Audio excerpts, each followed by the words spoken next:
Dans un Québec qui est peut-être déjà rendu à un féminisme d'État, peut-être que c'est bon, il fallait réparer les erreurs du passé.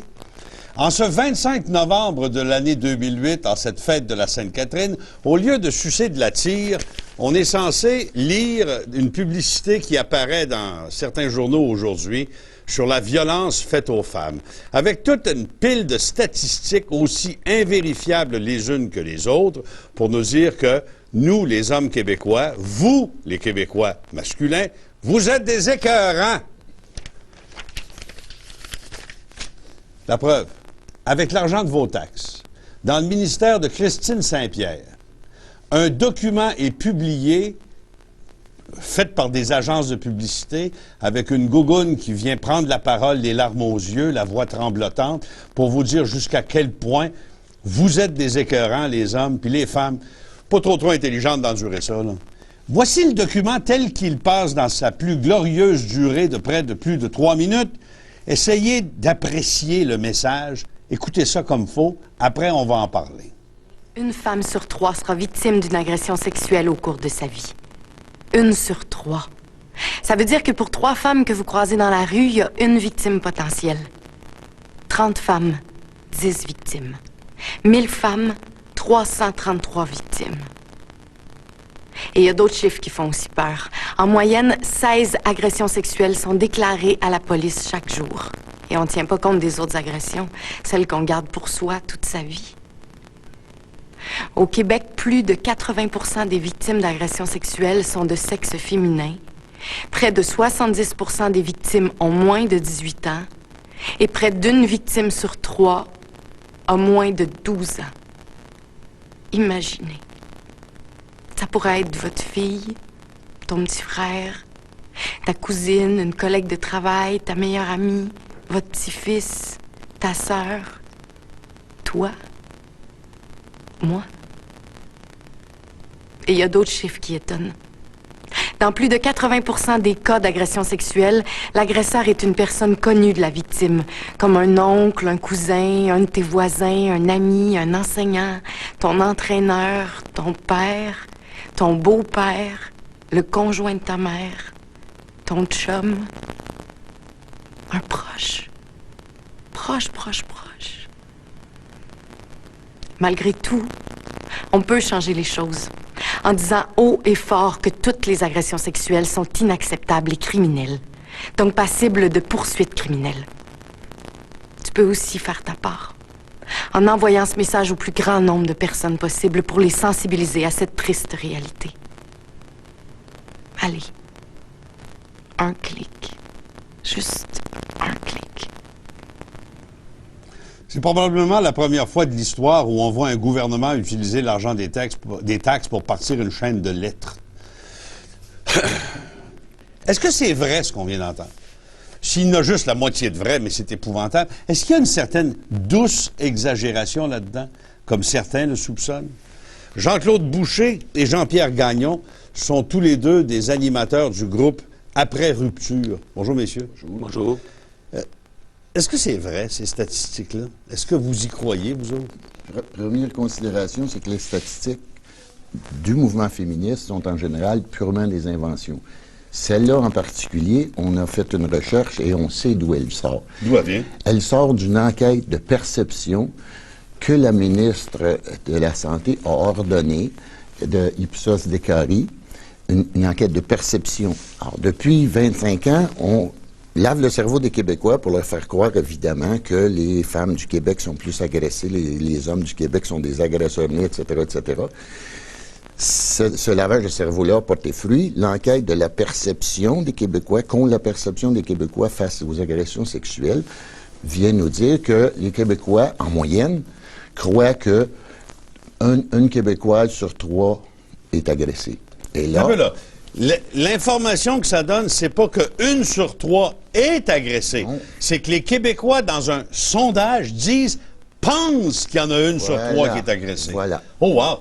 Et c'est ce document-là, entre autres, ce document vidéo-là, entre autres, a fait le tour de la planète par YouTube. Et on a dit à tous les gens de la Terre, regardez, les Québécois sont des écœurants. Et c'est ça, cette publicité-là. C'est basé sur du vent. Est-ce qu'elle aurait pu être basée sur autre chose, la publicité? Est-ce qu'on a des vraies statistiques sur la violence faite aux femmes au Québec? Parce que quand vous me dites que c'est de la perception, vous me faites très peur parce que c'est tellement facile de manipuler la perception. La preuve, c'est qu'on va élire Jean Charest là, aux prochaines élections. Bien, les perceptions, par exemple, quand on fait une enquête de perception sur les gens du troisième âge, on leur demande s'ils ont peur d'aller dans la rue, ils disent oui, parce que c'est très dangereux. Pourtant, on n'a pas de crime contre les vieux dans la rue. Il n'y en a à peu près pas au Québec. On a fait aussi une sur les... c'est ça. Quand on a eu la grande enquête Ménette sur la sécurité routière dirigée par Jean-Marie Deconinck, on a posé des questions dans une enquête de perception. Est-ce que le cellulaire est dangereux au volant? Et la majorité des gens ont dit oui. C'était une enquête d'un groupe de l'Université McGill. Mais ça portait uniquement sur les gens pensent que c'est dangereux et non pas sur voici le nombre d'accidents survenus pendant que quelqu'un avait le cellulaire dans les mains. Ça, on l'a pas, la statistique. Elle n'existe pas. C'est ça. Nous, on a fait une recherche sur la violence conjugale. Okay? Ça fait 3 ans avec l'équipe de recherche, on a fait une recherche complète sur la violence conjugale parce que le chiffre qui court encore aujourd'hui, c'est 300 000 femmes battues au Québec chaque année. Alors, on a dit d'où ça vient. On a commencé par faire un accès à l'information, puis ils nous ont dit il n'existe pas de source pour ce 300 000-là. Alors, de là, on a continué notre recherche et on arrive avec un document de recherche extrêmement important qui démontre comment a été créé ce fléau inventé, comment on a fait pour créer ce fléau-là à partir de fausses statistiques. Et ça a commencé avec une enquête d'une pseudo-chercheuse qui s'appelle Linda McLeod qui a fait une addition simple. Elle a additionné les éléphants plus les pamplemousses plus les oranges, puis elle a dit voilà le chiffre. Comment elle a fait ça, cette enquête-là? Elle a dit il y a des femmes qui demandent le divorce sous prétexte de violence conjugale. Ça, on est en 1978 et 1977, alors que la justice exigeait une raison pour accorder le divorce. La raison facile, c'était violence conjugale, le jeu étant pas fini, t'as pas de problème. Elle a additionné ces femmes-là, plus les femmes qui sont allées dans des maisons de refuge pour femmes violentées, qui ne sont pas toutes violentées, entre autres, parce que c'est des maisons de refuge, plus les femmes qui ont fait des plaintes à la police. Elle a additionné tout ce monde-là. Donc, on a des chevauchements, là. On ne sait plus. Parce que ça Une femme qui divorce, qui aurait appelé la police, est comptée 2 fois. Voilà. Une femme qui divorce, qui aurait appelé la police, puis qui est allée se réfugier, est comptée 3 fois. Par contre, une femme qui veut divorcer, qui n'a jamais été battue, a dit, mon mari me bat, le juge étant, son divorce est accordé. Donc, elle est comptée aussi. Ouais. Et là, non contente de ce chiffre-là, elle a multiplié par 10. Pourquoi? Parce qu'elle a dit, il y a juste une femme sur 10 qui se plaint de violence conjugale, les autres endurent.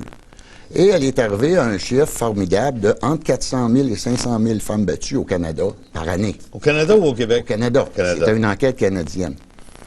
Cette fille-là travaille pour qui, là? La Mme McLeod? Elle travaillait pour le Conseil consultatif sur la situation de la femme au Canada. Avec l'argent des taxes. Avec l'argent des taxes. Le ministère de la Santé, là, il faut se replacer dans l'histoire. Le ministère de la Santé, le Parti québécois est au pouvoir. Mme Marois est en charge de la condition féminine. Okay. Et bon, on a tout ce monde-là. Et le Parti québécois est en dérive suite au référendum de 81. Là, ça dérive, il faut trouver des voies, il faut rester au pouvoir. Là, on prend ces statistiques-là qui sont déjà gonflées, très gonflées, très discutables. Pas content de ça, le ministère de la Santé, Mme McLeod avait dit une femme sur 10 mariée ou en union de fait. Le ministère de la Santé enlève le marié ou en union de fait, puis dit une femme sur 10. Là, ça change un peu l'horizon. Et là, on commence à avoir des chiffres de 260 000 femmes battues, 265 000, ça dépend des documents. Là, c'est tout listé, là. Mais là, encore que le chiffre n'est pas encore assez beau, on met un petit peu plus de stéroïdes, et là, on dit c'est 300 000 femmes battues au Québec. Ça, c'est un gars de publicité que j'ai inventé ça. Non, c'est le ministère de la Santé. Ben, à ce moment-là, c'était le ministère des Affaires sociales qui est devenu le ministère de la Santé, mais c'est ça.